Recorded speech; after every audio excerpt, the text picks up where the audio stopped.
O senhor está falando em recuperação da economia e o Brasil está entre os 5 países do mundo com maior desigualdade. O que o governo liberal que o senhor participa vai fazer para reduzir a desigualdade Nós já social no estamos país? fazendo, e isso é interessante também, né? Porque nós estamos tão prisioneiros cognitivos dos modelos antigos, que são de plataformas obsoletas, plataformas de inclusão social obsoletas. As pessoas não estão entendendo, por exemplo, o que está acontecendo. 3,7 bilhões de seres humanos estão saindo da miséria. Do lado de lá são os chineses, são os indonésios, são os malaios, são os vietnamitas. Todo mundo saindo da miséria, todo mundo melhorando a renda. E o Ocidente está com um desconforto social enorme, que exatamente a distribuição de renda no mundo está melhorando extraordinariamente. Só que aqui não. Aqui a coisa está travada exatamente porque nós estamos perdendo a dinâmica. Enquanto eles compreenderam a dinâmica das economias de mercado, do capitalismo, nós do lado de cá estamos numa grande hesitação sobre nossas próprias forças institucionais. Então o que está acontecendo? Houve um abuso do lado de cá. Primeiro com o welfare state, que foi muito longe e acabou quebrando financeiramente a Europa. Esse é o problema do desconforto, por isso que de repente foi uma surpresa o Macron, de repente é o Brexit, é uma surpresa, aí os americanos com o Trump, outra surpresa. Essas surpresas são fruto de um desconforto social, porque em relação às expectativas de crescimento acelerado, o Ocidente está sob pressão dessa competição asiática. O novo eixo de crescimento do mundo está do outro lado do mundo, justamente com as antigas viúvas do socialismo real, né? Quem aprendeu a duras penas que aquilo era uma ideologia da miséria, sob a bandeira da fraternidade. Sob a bandeira da fraternidade. Então, essa bandeira da fraternidade, todos nós ocidentais temos também. Então, vamos atacar a coisa social, mas temos que escapar dessa prisão cognitiva. Vocês ficam olhando para um ministro falando assim, vai ter um ministro que vai fazer o programa de libertação, ele vai fazer um programa que vai acabar com a desigualdade. Ora, são 30 anos com essa tentativa. Aparentemente está difícil, né? Tirar o povo da pobreza. São 30 anos. China... Nós temos 11 meses. Não olhem para nós procurando o fim da desigualdade social. Se em 30 anos a social-democracia está tendo essa dificuldade toda, nos dá um tempinho. Eu só posso dizer que a nossa tentativa é diferente. Não é uma economia planificada onde o ministro da desigualdade social vai fazer um programa. Nós já estamos fazendo. Por exemplo, nós acabamos de aprovar um programa, quer dizer, acabamos de mandar para o Congresso um programa que vai mandar 450 bilhões de reais para estados e municípios. Para fazer o quê? Saneamento, saúde, educação. Então, não procure só no ministro que vai acabar com a desigualdade, com o grande programa dele. Essa é uma forma de economia planificada pensar. Ministro, me desculpe. Pense o seguinte, se eu mandei 450 bilhões para estados e municípios, deve estar havendo um ataque ao problema da desigualdade social. Eu imagino, se vocês acreditam na democracia, deve ter um prefeito em cada um dos 5 municípios nacionais, 5 mil municípios nacionais, deve ter um governador em cada um dos 26 estados e o Distrito Federal, que a hora que esse dinheiro entrar, ele vai ter uma opção. O que eu vou fazer com esse dinheiro? Se nós somos uma democracia sensível às aspirações sociais, o que ele vai fazer com esse dinheiro? Saúde, educação, saneamento. Se não fizer, ele não é reeleito. Como não tem sido feito há anos. Se não fizer, ele não é reeleito. Você tem que acreditar na democracia. Ou vocês querem que... Será que vocês precisam de um ditador com planificação central para dizer como é que remove a desigualdade? Será que nós temos que trazer o Fidel ou o Maduro? Não. Vamos trazer o Fidel que ele resolve o problema da desigualdade? Não é essa a questão. Ou o Maduro? Quem que nós vamos trazer? Nós somos uma democracia. Nós temos que descentralizar os recursos. Ministro, eu queria falar para o senhor o seguinte, a China, a Coreia, eles treinam os seus funcionários, os trabalhadores. A gente não tem treinamento de trabalhador, o trabalhador mais velho. Então, ele está fora da agenda do mundo. Então, a Alemanha a minha também pergunta treina, e a Alemanha é uma democracia. Não precisa falar da China. A China não é uma democracia. Vamos falar da Alemanha. Vamos falar da Alemanha. Como treinar o nosso trabalhador? Vamos falar dos Estados Unidos, vamos falar do Brasil. O Brasil também, nós vamos treinar. Por exemplo, nós gastamos muito com privilégio. O governo brasileiro, nos últimos eu diria até mais do que 30 anos. O final do governo militar também foi assim, relativamente insensível a essas questões. Então, a grande verdade é o seguinte, nós estamos num processo de aprendizado, de como manobrar as verbas públicas. O país é gerido hoje por um software. Tem um software que fica rodando e jogando dinheiro para um lado e para o outro. Ou seja, nós precisamos assumir os orçamentos públicos. Porque aí sim, você pode virar para um prefeito, você pode virar para o Zema e para um governador e falar assim, Zema, por que você não gasta mais em saúde e educação para acabar com a desigualdade? Se você falar isso com o Zema hoje, ele fala assim, eu não tenho controle nenhum sobre minhas contas. Eu não decido nada, está tudo girando no software. Tudo carimbado, tudo já com destino específico. Então, nós precisamos assumir essa responsabilidade. Em vez de procurar um Deus ex machina que vai resolver isso, que é um ministro que vai fazer um grande programa, somos nós. Com essa descentralização de recursos, com essa prioridade do social, que a democracia brasileira chamou atenção para isso, ela carimbou os recursos com muita sabedoria em 88. Ela disse, olha, em vez de investimento só em capital físico, Telebrás, Eletrobras, Siderbras, instalação, máquina, equipamento industrial, nós queremos investir no capital humano, no trabalhador brasileiro. Foi um ponto extraordinariamente correto carimbar o dinheiro naquela época. E carimbamos saúde, educação e tentamos descentralizar. Mas nos perdemos no caminho. O Brasil é um caso de transição incompleta na economia. A política avançou, percorreu todo o espectro ideológico, absorveu todas as correntes, é resiliente, os poderes são independentes. O quarto poder, que é a imprensa, a mídia convencional, quando ela tentou abusar do poder que ela tem, ela também sofreu, que aí as redes sociais avançaram. Então, nós temos uma democracia vibrante, todas as instituições se aperfeiçoando, e nós temos que apostar nisso. Eu acho interessante, eu não posso olhar para alguém e falar assim, mas e se o prefeito não usar esse dinheiro? Qual seria a resposta? Ah, então eu não dou o dinheiro para prefeito, não. Quem vai mandar sou eu. Você sabe o que aconteceu com o dinheiro dos royalties. O dinheiro dos royalties foi para os estados e municípios e fizeram fontes, estádios. Concordo. Você sabe disso. Esse é o aprendizado de uma democracia. Sim, mas o que vem primeiro? Ele não sabe gerir porque nunca viu dinheiro? Ou ele nunca viu dinheiro, então ele não sabe gerir? Esse é o aprendizado da democracia. O cara fez ciclovia. O cara fez ciclovia em vez de fazer escola. Perde a próxima eleição. Porque 18 caras que têm bicicleta votam nele e 1 milhão que ficaram sem saneamento não votam nele. Nós temos que conviver com esse processo. Dito isso, nós vamos fazer programas sociais fortes. Não adianta fazer demagogia. Se está no primeiro ano, está com um buraco fiscal, está com juro na lua, não adianta você falar isso. Agora, nós traremos programas fiscais, programas sociais fortes. Quais? Eles virão. Eles estão sendo elaborados. Vocês viram, por exemplo, que tinha, ao contrário do governo anterior, que fez um FGTS que não se repete, usou uma vez só, era o saque uma vez e acabou, não tem mais saque. O nosso é para sempre. Tem todo aniversário, você vai lá e saca. Vai ampliar o Bolsa Família?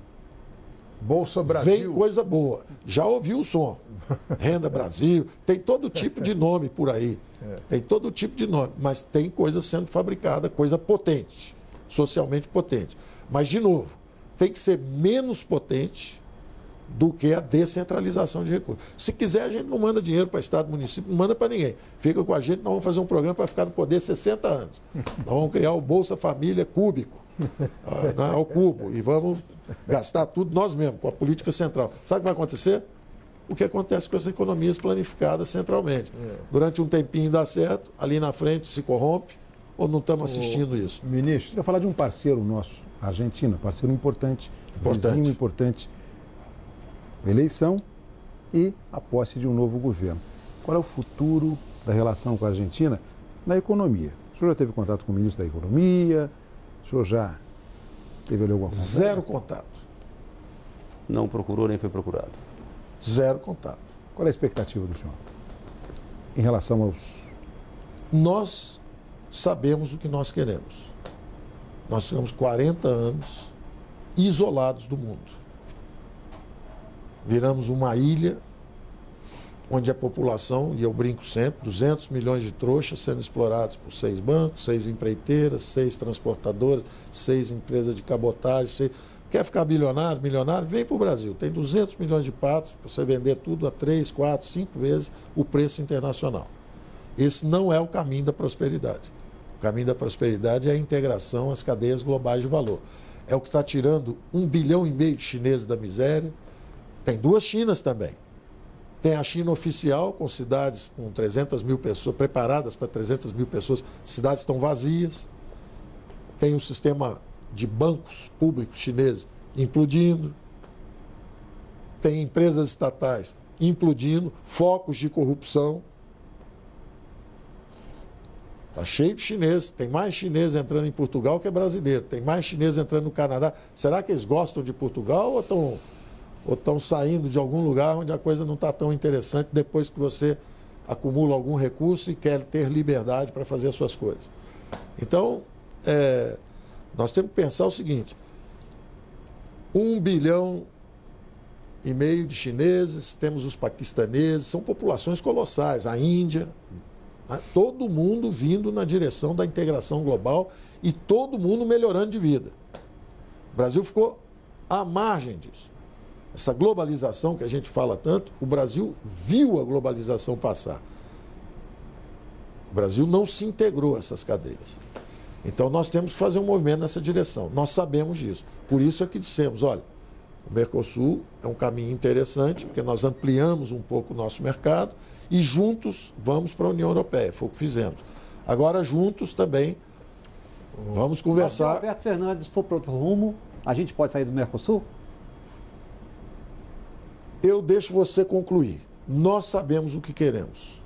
Né? Se estiverem indo nessa direção conosco, são companheiros de viagem desejáveis.